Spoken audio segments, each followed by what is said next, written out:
Là, le café qu'on a là, ici, là, il y a 15 ans de ça, vous trouvez, à cette heure-là, vous ne trouvez pas de place ici pour s'asseoir. Il faudrait un commerce de proximité. Hein. Il faudrait un commerce de proximité qui manque cruellement hein, pour le dimanche ou même sur la semaine pour les gens qui sont âgés, qui ne peuvent pas se déplacer. Hein, un petit quelque chose qui dépanne bien les gens. Hein. Qu'est-ce qui manque ici à commencer? Il manque des jeunes déjà, je pense. Parce que c'est un peu mort, quoi. Nous, on s'ennuie. Que ce soit le week-end ou la semaine, il n'y a rien à faire. Je veux dire, il y a 2 bars, mais... ouais, encore. Voilà, quoi. Même dans les bars, il n'y a pas de baby-foot, il n'y a pas de billard. Donc... Même les gens de passage, c'est pareil. Ils s'aperçoivent que bon, la plupart des commerces là, dans les rues, c'est fermé depuis quelques temps déjà. S'il n'y a pas de plus petits commerces, donc on ne peut pas résister. Voilà, nous, ça nous aide, entre nous, les petits commerçants, les gens ils font les courses en même temps partout, au lieu d'aller dans les grandes surfaces, dans les villes. Mais s'il y a des petits commerces qui disparaissent comme ça, ah oui, ça va être dur. Hein. Les jeunes, ils partent d'ici, c'est pas bon ça. On est des enfants et aujourd'hui, ils n'arrivent pas à trouver d'emploi et ils n'arrivent même pas à trouver d'entreprise pour faire des stages. On est limitrophe avec la Mayenne, l'Ille-et-Vilaine, la Loire-Atlantique. On est assez loin de tout, en fin de compte, à 70 km à peu près des grandes villes. Et là, c'est pas évident hein, pour ramener du monde. Il y a le point de vue géographique qui est là aussi.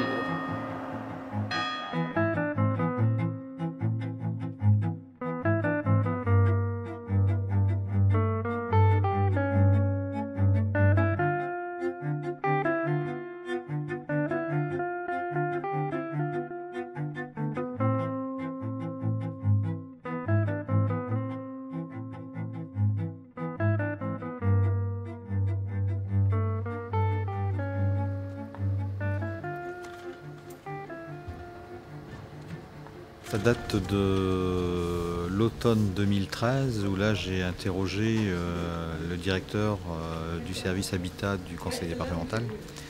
Il a d'ailleurs su me dire qu'il n'a jamais vu un courrier de maire aussi déprimé où je lui demandais vraiment de me trouver des solutions, des outils pour essayer de réhabiliter le centre-ville parce qu'on se rendait compte effectivement qu'il était en train de dépérir. Cela, il m'avait répondu gentiment, vous savez, monsieur le maire, c'est pas forcément un projet de fin de mandat, puisqu'on était à 6 mois des élections municipales. Si on a la chance d'être encore là ensemble après coup, peut-être qu'on aura des méthodes de travail. Et de ce fait, au cours du premier semestre 2014, il y a donc le gouvernement qui a lancé cet appel à manifestation d'intérêt. Donc là, bien sûr, monsieur Colobert a tout de suite pensé à moi et m'a contacté dans la foulée, et donc on a pu monter notre candidature comme ça à partir de mon coup de déprime.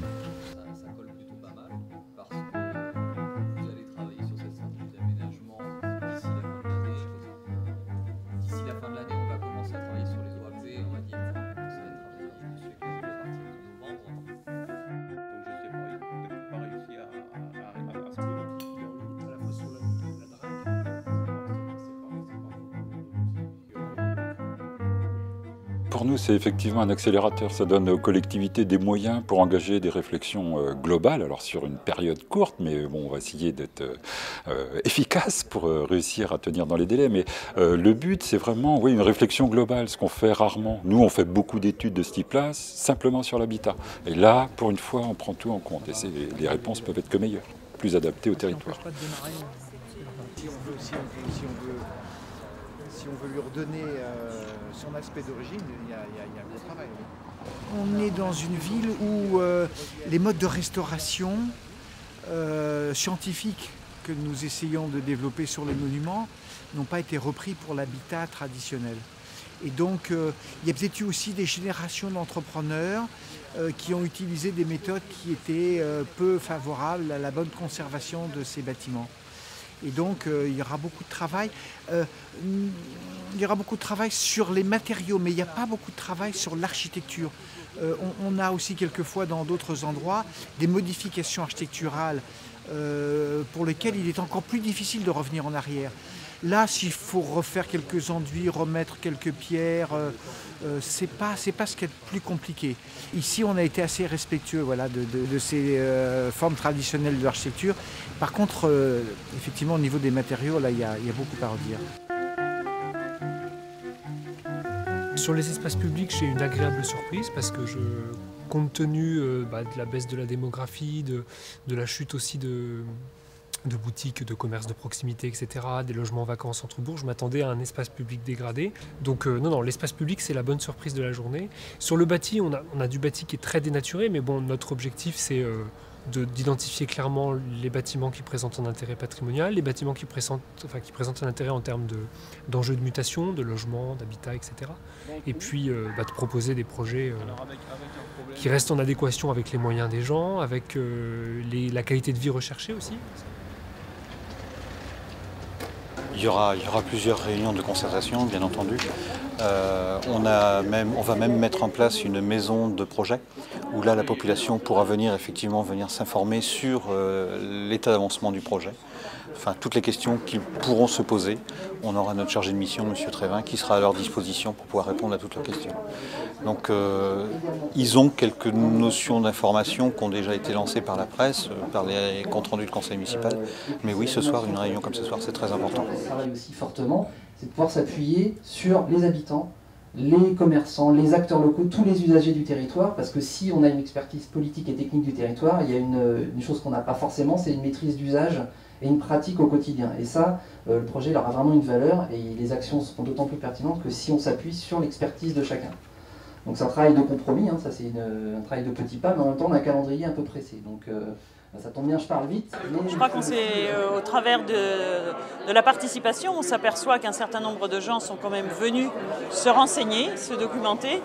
Mais je pense que ce qui était important, c'est que chacun comprenne que ce projet ne pourra aboutir que si on a une réelle adhésion, participation du local, des habitants, des commerçants et de l'ensemble des forces vives de ce territoire.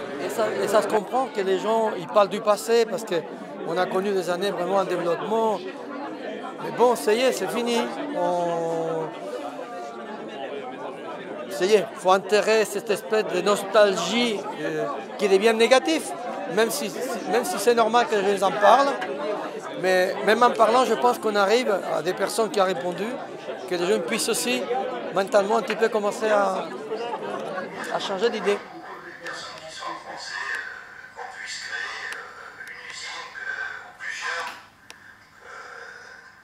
Les constats sont globalement partagés, des constats autour d'un habitat qui se dégrade, des espaces publics qui pourraient être plus conviviaux, des services qui pourraient manquer aujourd'hui. Donc là, il y a des constats qui sont partagés, des constats plutôt négatifs. Alors tout le monde est d'accord sur le potentiel, ça c'est aussi intéressant, mais c'est pas là-dessus qu'on va jouer, on va plutôt conforter ce qui existe et ce qui marche bien, et puis agir sur ce qui ne fonctionne pas bien. Et dans ces ateliers-là et dans les différents échanges formels et informels qu'on a, on se rend compte que les choses, il y a des convergences en termes d'objectifs à atteindre. Donc ça, c'est plutôt positif. Maintenant, pour l'instant, on en est encore en phase intermédiaire. Donc quand on aura une conception un peu plus fine du projet, c'est là qu'on va discuter concrètement des solutions. Tu dégages, hein. Mais c'est important pour les gens qui viennent, ils recherchent ça quand même. Les gens qui viennent, ils recherchent l'authenticité.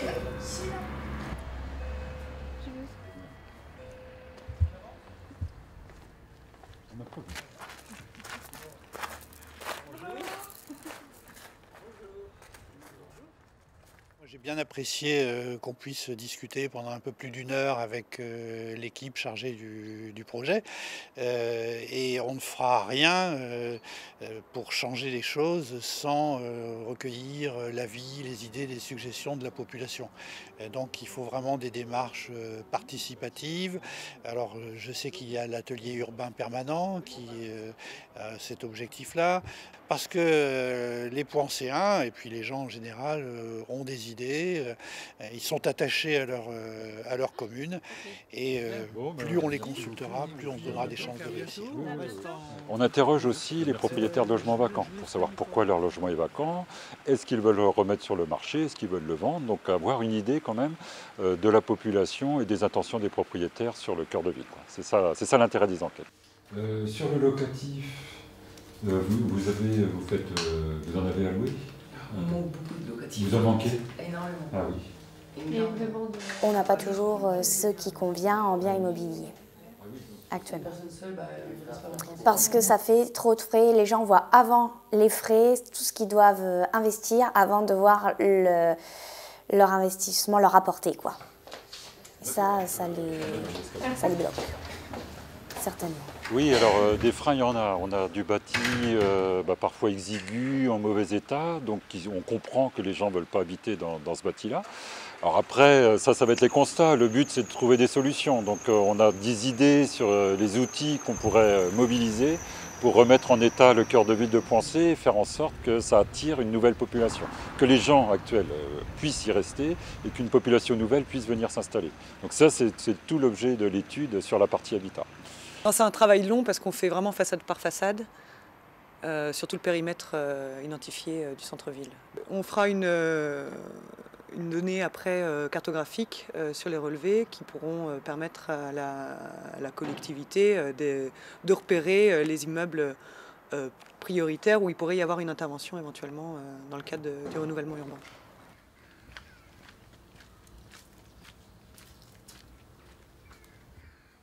Justement, on va commencer par un point un petit peu d'analyse historique qui va permettre de comprendre un petit peu l'organisation de la ville, comment on peut composer avec cette histoire-là, tant au niveau des espaces publics que des futurs ensembles bâtis. Et puis ensuite, on a trois grands thèmes qui sont abordés, qui sont la qualification des espaces publics, en quoi ils peuvent être moteurs, et est-ce que c'est vraiment, enfin je veux dire, ils vont participer de l'accompagnement, mais ils ne vont pas forcément, eux, revitaliser l'intégralité du centre-ville.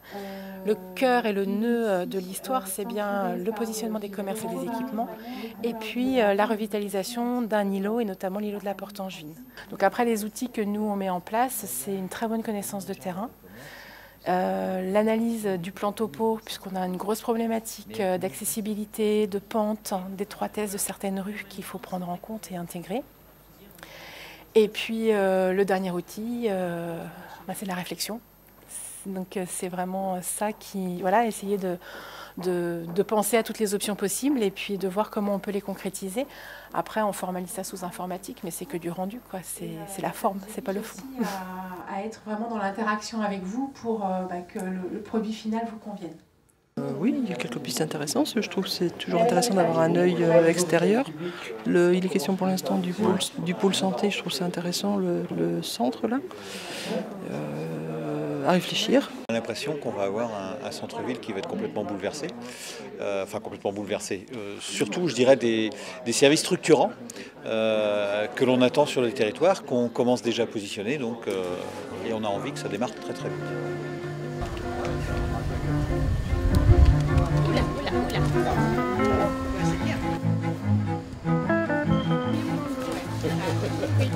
Marché de producteurs et pour le théâtre.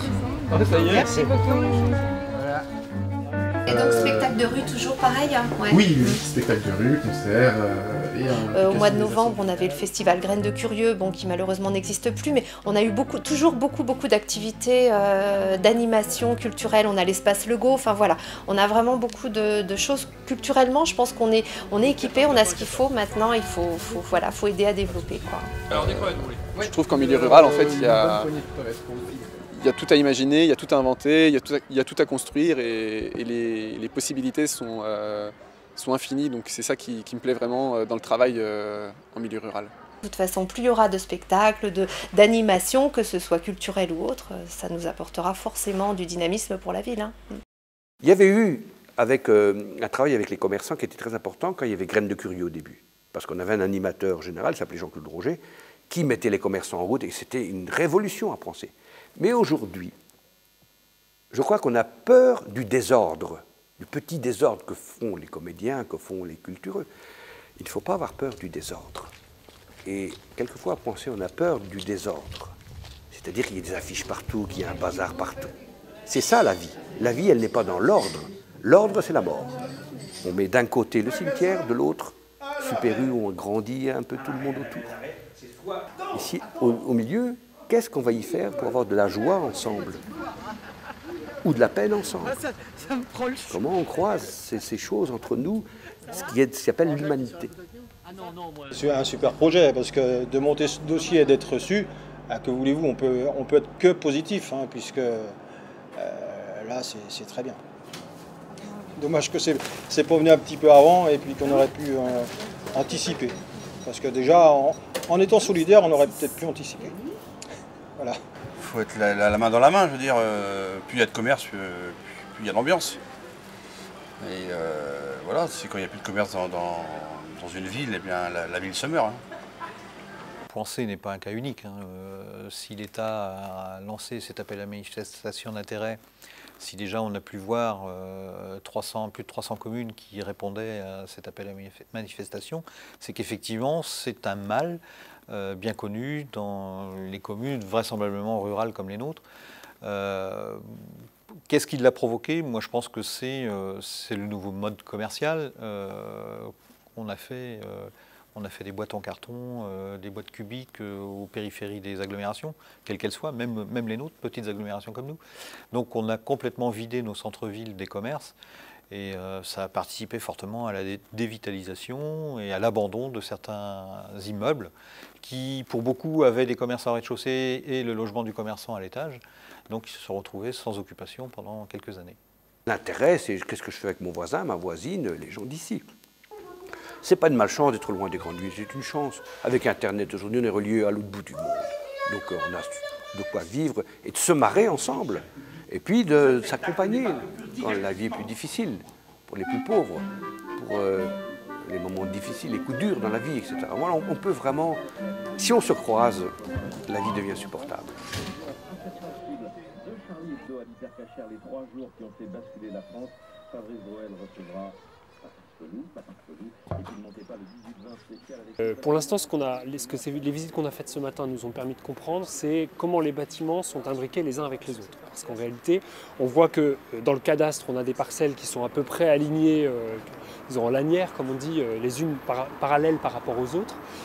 Dans la réalité physique, en volume, c'est plus du tout la même chose. On a des bâtiments qui viennent par-dessus d'autres, qui reviennent sur le dessous, en profondeur, en hauteur. Donc, de visiter chacun des bâtiments, notamment tous les bâtiments de la rue de la Porte-Angevine qui est derrière nous, ça nous a permis de comprendre les bâtiments en volume et puis d'aller vers le projet, parce que l'objectif de ça, c'est bien d'aller définir un projet de restructuration urbaine, de revitalisation urbaine.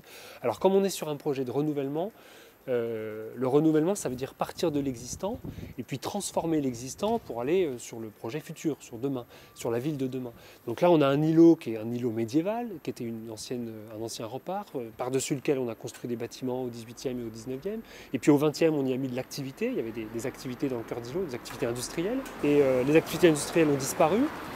Mais aujourd'hui, il y a des logements vacants, il n'y a plus d'activité industrielle, donc on a tout à reconstruire. Donc reconstruire, ça veut dire déconstruire et reconstruire. Donc il y a des parties qu'on va plutôt démolir pour libérer le cœur d'îlot, pour essayer de dégager un espace public central qui pourrait être partagé par tous les habitants de l'îlot et qui donnerait un peu d'aération. Il faut aérer l'îlot.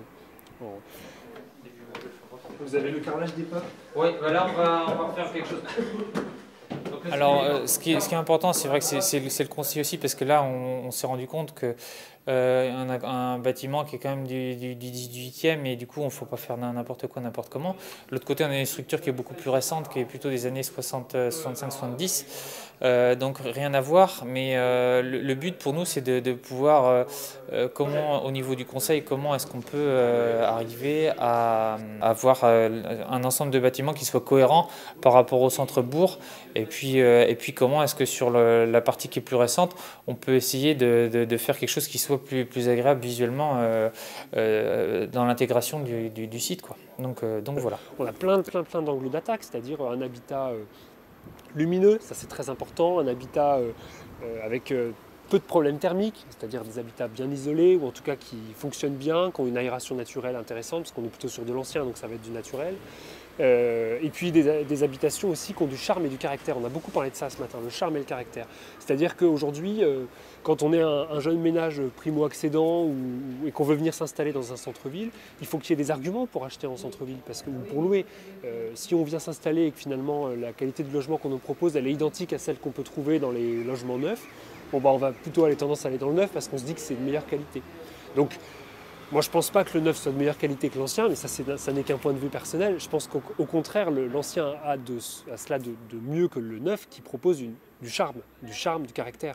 On l'a vu ce matin, la distribution des logements n'est pas la même, on a des cours, on a des terrasses, on a des jeux aussi de vue plongeantes, non plongeantes, qui permettent de ménager des intimités, des cours privés. Bon, tous ces caractères-là, ils sont à mettre en valeur dans le cadre des projets d'habitat. Et donc voilà, donc je suis parti de l'îlot global, et puis petit à petit, vous voyez, j'arrive dans le concret, c'est-à-dire l'habitat, la façon d'habiter. Et c'est bien ça l'objectif de notre mission, c'est rendre habitable le centre-ville de façon positive. Ce que l'AMI peut apporter dans un projet comme celui-ci, c'est d'abord un accompagnement pour savoir ce qu'il est possible de faire, qu'est-ce qui serait intéressant de faire et comment on peut le faire. Après, c'est des conseils au niveau architectural tel que peut le faire Grégoire, respecter le bâtiment et proposer du logement qui soit adapté aussi aux normes actuelles, et puis trouver des financements, puisque les opérations, pour qu'elles soient intéressantes, qu'elles soient complètes, globales, qu'on n'ait pas besoin d'y revenir dans quelques années, c'est un peu coûteux. Donc l'objet d'une opération comme celle-ci, c'est d'aller chercher des financements qui vont permettre de réussir à faire de bonnes opérations, aussi bien pour les propriétaires que pour les locataires, puisqu'on sera sur du locatif conventionné, c'est-à-dire qu'il y a un loyer qui est limité. Donc c'est intéressant, c'est du logement social dans le parc privé. Ça c'est côté locataire, et côté propriétaire, ça permet d'avoir des subventions qui vont pouvoir autoriser la réalisation de travaux complets, performants au niveau thermique, au niveau éclairement des logements, donc de faire une bonne opération, et sur laquelle on va pouvoir ajouter un peu de défiscalisation, donc rendre une opération comme ça qui serait compliquée au jour d'aujourd'hui sans accompagnement, de la rendre possible vraiment concrètement et assez rapidement pour contribuer à la revitalisation du cœur de ville de Pensée. Sur les annexes, c'est pareil. Je voulais vous montrer la 3D de l'îlot qu'on a faite. Donc c'est un extrait de la 3D qui est sorti. Donc vous voyez que la tache jaune, c'est une nébuleuse assez importante, elle est très très importante en fait. Mais on va bien être obligé de passer par la démolition un peu quand même. Ah oui, oui, mais faut être ça on n'avance pas. Moi j'ai pas dit, mais là elle est encore importante, regardez, c'est encore 1500 mètres carrés que vous démolissez là. Effectivement, il n'y a aucune clarté, enfin on voit toutes les maisons les unes auprès des autres. Ce qu'on nous propose là, avec, je dirais, des terrasses, des jardins privatifs, c'est vraiment quelque chose auquel je ne m'attendais pas. Pas à ce niveau, à ce niveau, je dirais, de présentation. Et vraiment, donc, ce qui peut nous permettre vraiment de faire des appels aux investisseurs privés. Je dirais, les élus ont compris tout l'intérêt de travailler sur le centre-bourg, parce que longtemps, les élus faisaient des actions ponctuelles, développaient l'habitat dans les lotissements de périphérie, et puis on voyait les bourgs péricliter, développer aussi l'urbanisme commercial dans les périphéries, en mettant des grandes surfaces, mais en ne faisant pas le lien avec quel est le rôle du commerce de proximité du centre-bourg et le rôle de la périphérie. Ça, c'est un point qu'on a abordé ici, qu'on aborde dans ces démarches-là. C'est intéressant de voir le positionnement par rapport à la zone de chalandise, vous voyez, c'est important. Donc je trouve cette approche transversale, globale, qui permet d'entremêler un certain nombre de thématiques, c'est vraiment la plus-value de ces dispositifs. Solvabilisé au regard des recettes locatives de la personne. Faut aller on a fait de l'incitatif, ça a plus ou moins marché, mais on se rend compte bien des limites. Parce qu'en réalité, là où c'est dur, les points durs, on n'y arrive pas. Parce que soit il y a un vieillissement des propriétaires, soit il y a aussi une volonté de ne pas faire et de laisser en l'état. Et ça, ce n'est pas acceptable si on veut que demain, le